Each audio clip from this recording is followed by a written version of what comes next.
ஆத்ம நமஸ்தே to all. இந்த ரீடிங்கில் நம்ம பார்க்க போகிறது உங்கள் பர்சன் உங்களை இப்போ மிஸ் பண்ணுறாங்களா இல்லையாங்கிறத பார்க்க போகிறோம்.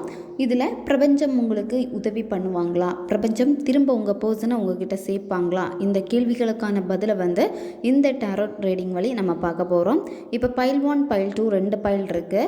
இதில் எந்த ஏஞ்சல் நம்பரை உங்கள் மனசு சூஸ் பண்ண சொல்லுதோ அந்த ஏஞ்சல் நம்பரை நீங்கள் சூஸ் பண்ணிக்கோங்க. உங்களால் சூஸ் பண்ண முடியல அப்படின்னா கண்ணை மூடிட்டு உங்களுடைய இஷ்ட தெய்வத்தை அல்லது பிரபஞ்சம் ஏஞ்சலில் நீங்கள் உதவிக்கு அழைச்சிட்டு இதில் ஒரு பைலை நீங்கள் சூஸ் பண்ணிக்கோங்க. இந்த கார்டு எனர்ஜி கூட கனெக்ட் ஆகிறதுக்காக இதில் நீங்கள் எந்த ஏஞ்சல் நம்பரை சூஸ் பண்ணியிருக்கீங்களோ அதை நீங்கள் கமெண்ட் பண்ணுங்கள். இந்த கார்டு எனர்ஜி கூட நீங்கள் கனெக்ட் ஆகிடுவீங்க. இப்போ பைல் 1 சூஸ் பண்ண உங்களுடைய ரீடிங்கில் நம்ம போகலாம். உங்கள் பர்சன் உங்களை மிஸ் பண்ணுறாங்களா இல்லையான்னு பார்க்க போகிறோம். இந்த ரீடிங்கில் செக் பண்ணதில் பார்த்தீங்கன்னா உங்கள் பர்சன் உங்களை மிஸ் பண்ணுறாங்க. இப்போ உங்களுக்கு பிரேக்கப் ஆகிருக்கும், இல்லை சண்டை போட்டுட்டு நீங்கள் பேசாமல் இருக்கலாம். ஒருத்தருக்கு பேசாமல் இருந்தாலுமே உங்கள் நபருக்கு உங்களுடைய தாட் இருக்குது, அவங்க உங்களை மிஸ் பண்ணுறாங்க. உங்கள் பர்சன் இருந்தாலுமே உங்கள் பர்சன்கிட்ட ஏதோ ஒரு எம்டி ஃபீலை அவங்க உணர்ந்துக்கிட்டே இருக்காங்க. ஏதோ ஒன்று நான் என் வாழ்க்கையில் தொலைச்சிட்டேனே, வாழ்க்கையில் ஏதோ ஒரு திருப்தி இல்லாத மாதிரி உங்கள் பர்சனுக்கு இருக்குது. உங்கள் பர்சனுக்கு நிறைய சாய்ஸஸ் இருந்திருக்கு, தேர்ட் பார்ட்டி இந்த மாதிரி எல்லாமே இருந்திருக்கு. என்ன தான் இருந்தாலுமே உங்கள் பர்சனுக்கு நீங்கள் தான் ஒரு ஸ்பெஷலான ஒரு பர்சன். அதாவது உங்ககிட்ட இருந்து தான் அவங்க உண்மையான அன்பை உணர்ந்திருக்காங்க. இப்போ நீங்கள் பிரிஞ்சு இருந்தாலுமே உங்கள் பர்சனுக்கு சில நேரம் தாட் வருது, திரும்ப உங்கள் கூட பேசணும் சேரணும் அப்படிங்கிற ஒரு எண்ணங்கள் உங்கள் நபருக்கு இருக்குது. இருந்தாலுமே உங்கள் நபர் உங்ககிட்ட வராங்க அப்படின்னா இப்போ அவங்கக்கிட்ட பேசுகிறதுக்கு ஆள் இல்லை. அப்படி இருக்கிறப்ப தான் உங்ககிட்ட பேசுவாங்க. உங்ககிட்ட தான் அந்த உண்மையான அன்பு இருக்குது அப்படிங்கிறதையும் உங்கள் நபர் புரிஞ்சுக்கிட்டாங்க. இந்த ரீடிங்கை நீங்கள் பார்த்துட்ருக்கீங்க அப்படின்னா உங்களுக்கு மேரேஜ் ஆகிருந்தாலும் சரி அல்லது உங்கள் பர்சனுக்கு மேரேஜ் ஆகிருந்தாலும் சரி, இதில் யாருக்காச்சும் மேரேஜ் ஆகிருக்கு அப்படின்னா உங்கள் பர்சன் என்ன திங்க் பண்ணிகிட்டே இருக்காங்க அப்படின்னா, என்னுடைய வாழ்க்கையில் நான் உன்னை மிஸ் பண்ணிட்டேனே, இந்த எண்ணங்கள் அதிகமாக இருக்குது. உங்ககிட்ட கூட அதை டைரெக்டாக உங்கள் பர்சன் சொல்லியிருப்பாங்க, உன்னை நான் ரொம்ப மிஸ் பண்ணிட்டேன் என்னுடைய லைஃப்பில் அப்படின்னு. உங்கள் பர்சனுடைய மைண்ட் செட் எல்லாமே ஜாலியாக இருக்கணும், வாழ்க்கையை ஜாலியாக கொண்டு போகணும் அப்படின்னு நினைப்பாங்க. அதாவது தேர்ட் பர்சன் வேறு ஃப்ரெண்ட்ஸ் சர்க்கிளில் பார்த்திங்கன்னா அதிகமாக நண்பர்களுக்காக டைமை ஸ்பெண்ட் பண்ணுறது, வாழ்க்கையில் நல்ல ஒரு என்ஜாய்மெண்ட் வேணும்னு நினைப்பாங்க. பெரிய அளவுக்கு ப்ராக்டிக்கலாக திங்க் பண்ணாமல் இதுதான் வாழ்க்கை அப்படின்னு உணர மாட்டாங்க. அவங்களுக்கு எப்போதும் பார்த்திங்கன்னா நல்லா என்ஜாய் பண்ணணும், நல்லா செலவு பண்ணணும் பணத்தை, இந்த ஒரு மைண்ட் செட் தான் உங்கள் பர்சன். உங்ககிட்ட அவங்க வராங்க அப்படின்னா பண தேவைகளுக்காக தான் உங்ககிட்டயும் வருவாங்க. நீங்கள் உங்கள் பர்சனுக்காக என்ன வேணும்னாலும் செய்கிறதுக்கு ரெடியாக இருக்கீங்க. அது உங்கள் நபருக்கும் நல்லாவே தெரிஞ்சிருக்கு. அதனால தான் உங்ககிட்ட நிறைய நேரம் வராங்க அப்படின்னா சில நேரங்களில் தேவைகள் தான் உங்கள் நபருக்கு அதிகமாக இருந்திருக்கு. அந்த தேவைகளை நீங்கள் பூர்த்தி பண்ணுற மாதிரி தான் இருக்கீங்க. இந்த பர்சன் எகெயின் உங்கள் லைஃப்பில் வருவாங்க. இப்போ இந்த சிச்சுவேஷன் இந்த மாதிரி இருந்தாலுமே நீங்கள் செய்ய வேண்டியது உங்களுடைய கரியரை நீங்கள் ஃபோக்கஸ் பண்ணுங்கள்.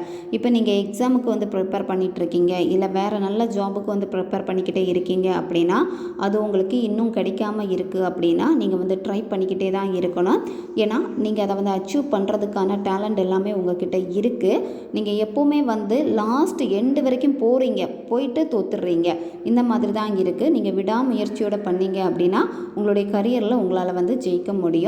இப்போ இந்த ஏஞ்சல் உங்களுக்கு என்ன மெசேஜை கொண்டு வந்திருக்காங்க அப்படின்னா, நீங்கள் அதிக நேரத்தை இந்த பிரபஞ்சத்தோடு நீங்கள் செலவிடணும்னு சொல்கிறாங்க. அதாவது நேச்சர் கூட அதிகமாக நீங்கள் கனெக்ட் ஆகணும். உங்கள் வாழ்க்கையில் உங்களுக்கு ஏதாவது சாதிக்கணும் அப்படின்னா நீங்கள் என்ன பண்ணுங்கள் அப்படின்னா அதிகமாக மெடிடேஷன் பண்ணுங்கள். மெடிடேஷன் பண்ணுறப்போ அதுக்கான பதில் உங்களுக்கு கிடைக்கும். உங்களுக்கு ரொம்ப இக்கட்டான சூழ்நிலையில் ஹெல்ப் வேணும் அப்படின்னா நீங்கள் ஏஞ்சல் கிட்ட ஹெல்ப் கேளுங்க. ஏஞ்சல் அந்த ஹெல்ப்பை உங்களுக்கு கொடுப்பாங்க. திரும்ப திரும்ப ஏஞ்சல் கிட்ட நீங்கள் உதவி கேட்டுக்கிட்டே இருங்க. உங்களை ரொம்ப பாசிட்டிவாகவும் வச்சுருப்பாங்க. நீங்கள் ரொம்ப தனிமையில் தான் இருக்கணும். நேச்சர் கூட உங்களுடைய டைமை நீங்கள் ஸ்பெண்ட் பண்ணுறப்ப உங்களுக்கு கேள்விகளுக்கான பதில், எதுக்கான பதிலை தேடுறீங்களோ அந்த பதில் எல்லாமே உங்களுக்கு கிடைக்க ஆரம்பிக்கும். இதுதான் பைல் 1 சூஸ் பண்ணவங்களோட ரீடிங் இது. இப்போ பைல் 2 சூஸ் பண்ணவங்களுடைய ரீடிங்கில் நம்ம போகலாம். உங்கள் பர்சன் உங்களை மிஸ் பண்ணுறாங்களா இல்லையா அப்படின்னு பார்க்குறப்போ இங்கே உங்கள் பர்சன் உங்களை மிஸ் பண்ணலை. உங்கள் மேலே உங்கள் பர்சனுக்கு கோபங்கள் அதிகமாக இருக்குது. உங்களுடைய தாட்டு பெருசாக அவங்கள டிஸ்டர்ப் பண்ணலை. உங்கள் பர்சனுக்கு எப்படின்னா அழகான ஒரு வாழ்க்கையை நீங்கள் தான் கெடுத்துட்டீங்க அப்படிங்கிற ஒரு கோபம் அவங்களுக்கு இருக்குது. அதாவது இப்போ வந்து அவங்க ஏதாவது கொஞ்சம் நல்லா இருக்காங்க அப்படின்னா, இல்லை ஏதாவது ஒரு விஷயத்தில் வந்து அவங்க கரெக்டாக இருந்திருப்பாங்க, அவங்களுக்கு சரின்னு பட்டிருக்கும். அந்த இடத்துல போயிட்டு நீங்கள் வந்து குட்டையை குழப்பி வச்சுருக்கீங்க. அதனாலேயே வந்து பார்த்திங்கன்னா உங்களுக்கு பிரேக்கப் ஆகிருக்கு. அதாவது ஒரு சில விஷயங்களில் தலை போடாதேன்னு சொல்லியும் நீங்கள் அந்த விஷயத்தில் தலை போட்டு அந்த நபர் வந்து உங்களை வெறுத்து போயிருக்காங்க. நீங்கள் திரும்ப சேரணும்னு ஆசைப்பட்டாலுமே இந்த உறவு திரும்ப சேருமான்னு கேட்டால் அது ரொம்ப கஷ்டம்தான். ஏன்னா நீங்கள் இதுக்காக நிறைய போராட வேண்டியது இருக்கும். போராடி நீங்கள் தோற்றுக்கிட்டே தான் இருப்பீங்க. உங்கள் பர்சனை அடைகிறதுக்காக நிறைய ஸ்டெப்ஸ் எல்லாமே நீங்கள் எடுத்திருப்பீங்க. அந்த முயற்சிகள் எல்லாமே வந்து உங்களுக்கு தோல்வியில் தான் முடியும். நீங்கள் சிச்சுவேஷனை மாற்றணும், நல்லா கொண்டு போகணுன்னு நீங்கள் நினைப்பீங்க. ஆனால் அந்த சிச்சுவேஷன் வந்து பேடாக இருக்குது. அந்த சிச்சுவேஷனை வந்து தடுக்கக்கூட முடியாது. இப்போ நீங்கள் நல்லது நினச்சிட்டு ஒன்று பண்ணாலுமே அது உங்களுக்கு கெட்டது மாதிரி தான் நடக்கும். உங்களுக்கு அந்த பர்சன்கிட்ட கிடைக்கக்கூடிய பேர் வந்து பார்த்திங்கன்னா உங்களுக்கு வந்து தப்பான ஒரு பேர் வந்து கிடைக்கும். உங்கள் பர்சனுடைய மனசில் வந்து இப்போ வேற ஒரு பர்சன் ஸ்ட்ராங்கான ஒரு இடத்த வந்து பிடிச்சிருக்காங்க. உங்களை விடையுமே அந்த பர்சன் வந்து ரொம்ப ரொம்ப பெஸ்ட்டாக உங்கள் பர்சனுக்கு வந்து தெரியுறாங்க. உங்கள் பர்சனுக்கு எப்படி இருக்குது அப்படின்னா, என்னுடைய சாய்ஸில் வந்து ஒன்றை சூஸ் பண்ணது தான் வந்து தப்பு, இதுதான் எனக்கு கரெக்ட் அப்படின்னு சொல்லிட்டு உங்கள் நபர் வந்து இப்போ வேறு ஒரு உறவை வந்து ஏற்றுக்கிறாங்க. வேறு ஒரு உறவில் வந்து உங்கள் நபர் வந்து இருக்கிறாங்க. எட்ட முடியாத அளவுக்கு அந்த உறவு வந்து இருக்குது. அதாவது இப்போ நீங்கள் உங்கள் பர்சனை வந்து என்னத்தான் நம்ம வந்து அட்ராக்ட் பண்ணணும், இல்லை என்னத்தான் முயற்சி எடுத்து பேச ட்ரை பண்ணாலுமே வந்து பார்த்திங்கன்னா அது உங்களுக்கு ஒரு பாசிட்டிவ் சைனான்னு கேட்டால் பாசிட்டிவ் சைனாக இல்லை. ஏன்னா உங்கள் பர்சனுடைய எனர்ஜி இதெல்லாமே வந்து பார்த்திங்கன்னா இப்போ வேறு ஒரு பர்சன் கூட கனெக்ட் ஆகி இருக்குது. அதனால தான் உங்கள் சைடு அவங்க திரும்பி பார்க்க மாட்டேங்கிறாங்க. இன்கேஸ் உங்கள் பர்சன் வந்து உங்ககிட்ட வந்தாலுமே வந்து பார்த்தீங்க அப்படின்னா அது வந்து ஸ்டேபிளாக இருக்காமான்னு கேட்டால் இல்லை. திரும்பவும் சண்டை வந்து திரும்பவும் அந்த உறவு கூட போய் இணைஞ்சிருவாங்க. உங்கள் நபர் வந்து அந்த நபர் மேலே வந்து ரொம்ப அடிக்டட் ஆகிட்டாங்க. அதாவது அந்த தேர்ட் பர்சன் மேலே வந்து ரொம்ப அடிக்டட் ஆகிட்டாங்க. இப்போ நீங்கள் தான் பின்தங்கி நிற்கீங்க இந்த உறவில். இந்த ரிலேஷன்ஷிப்புனாலேயே நீங்கள் ரொம்ப டயர்ட் ஆகிட்டீங்க. இந்த ஏஞ்சல் உங்களுக்கு என்ன மெசேஜை கொடுக்க வராங்க அப்படின்னா, நீங்கள் வந்து உங்களை கேர் பண்ணிக்கணும். உங்களுடைய செல்ஃப் கேரில் வந்து ரொம்ப ரொம்ப இம்பார்ட்டன்ட் நீங்கள் பண்ணணும். இப்போ நீங்கள் உங்களை கவனிக்காமல் விட்டுட்டீங்க. அதனால் இப்போ நீங்கள் என்ன செய்யுங்க அப்படின்னா, உங்கள் செல்ஃப் கேரை வந்து டெவலப் பண்ணி எடுத்துக்கோங்க. இதை நீங்கள் டெவலப் பண்ணீங்க அப்படின்னா இதனாலே உங்களுக்கு பெனிஃபிட் வந்து நிறைய இருக்குது. எப்போவுமே உங்கள் செல்ஃபை வந்து நீங்கள் வந்து ரொம்ப ரிலாக்ஸாக பண்ணிக்கோங்க. தேவையில்லாத டென்ஷன் இது எதுவுமே உங்களுக்கு வேண்டாம்.